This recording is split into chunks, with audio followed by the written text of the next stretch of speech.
LAC छोड़ो तिब्बत पर किया बड़ा ऐलान। मोदी के ऐलान से चीन में भगदड़। आखिर भारत ने ऐसा क्या कर दिया जिससे जिनपिंग के उड़े होश। भारत की सीमा पर अपनी सेना तैनात करके चीन ने सोचा कि उसकी इस गीदड़ भभकी से भारत डर जाएगा, पर उसे मालूम नहीं कि 1962 का नहीं बल्कि एक बदला हुआ भारत है। ऐसी गीदड़ भभकियों से भारत अब डरने वाला नहीं है, बल्कि ये भारत अब घर में घुस के मारेगा। पाकिस्तान ने धोखे से भारतीय जवानों पर हमला कर दिया।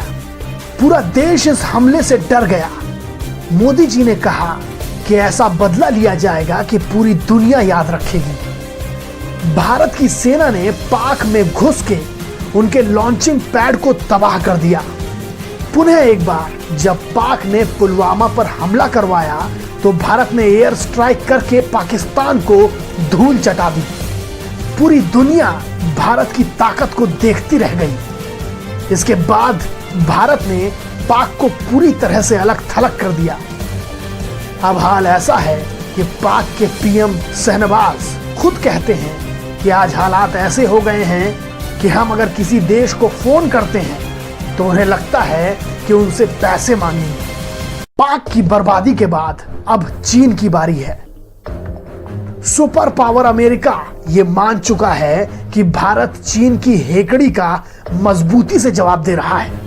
लद्दाख में चीन भारत विवाद के बहुत समय हो जाने के बावजूद डेप्सांग समेत कई पॉइंट ऐसे हैं जहां दोनों देशों की सेनाएं अभी भी तैनात हैं। सीमा पर तनाव के बाद भारत सरकार ने हजारों चीनी ऐप्स को बैन कर दिया।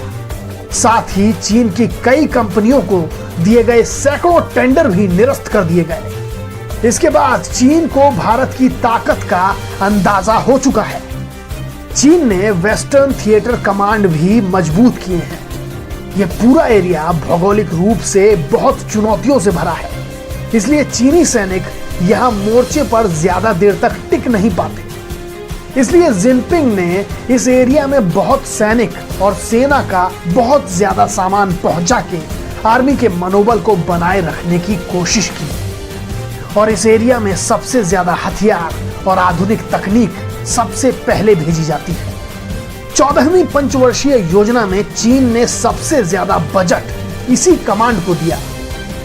चीन ने सीमा के नजदीक बुनियादी ढांचों के निर्माण के लिए 2030 से 2035 तक का समय निश्चित किया है।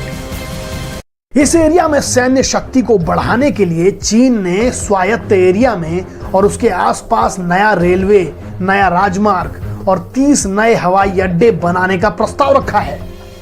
इसी प्रकार भारत ने भी अपने इंफ्रास्ट्रक्चर में बहुत ज्यादा सुधार कर लिया है। अब बात करते हैं तिब्बत के मुद्दे की।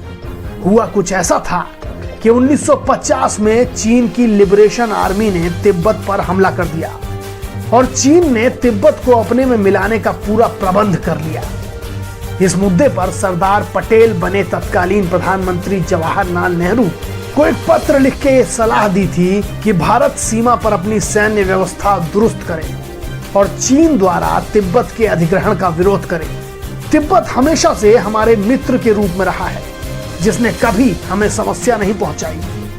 परंतु जो व्यक्ति वैश्विक स्तर पर चीन को मान्यता दिलाने के लिए इतना लगा हुआ था कि उसे तिब्बती बौद्ध समुदाय पर चीन द्वारा किया जाने वाला अत्याचार दिख नहीं रहा था, इन्हीं सब का परिणाम 1962 में चीन ने मित्रता निभा कर दे दिया। परंतु अब स्थिति बदल रही है। भारत अब वो भारत नहीं रहा जो किसी को जवाब न दे। अब भारत मजबूती से खड़ा है और वो किसी से भी लड़ सकता है। अब मोदी तिब्बत मामले पर हुई गलती को सुधारेंगे। भारत अब तिब्बत के मामले को विश्व स्तर तक उठाने जा रहा है।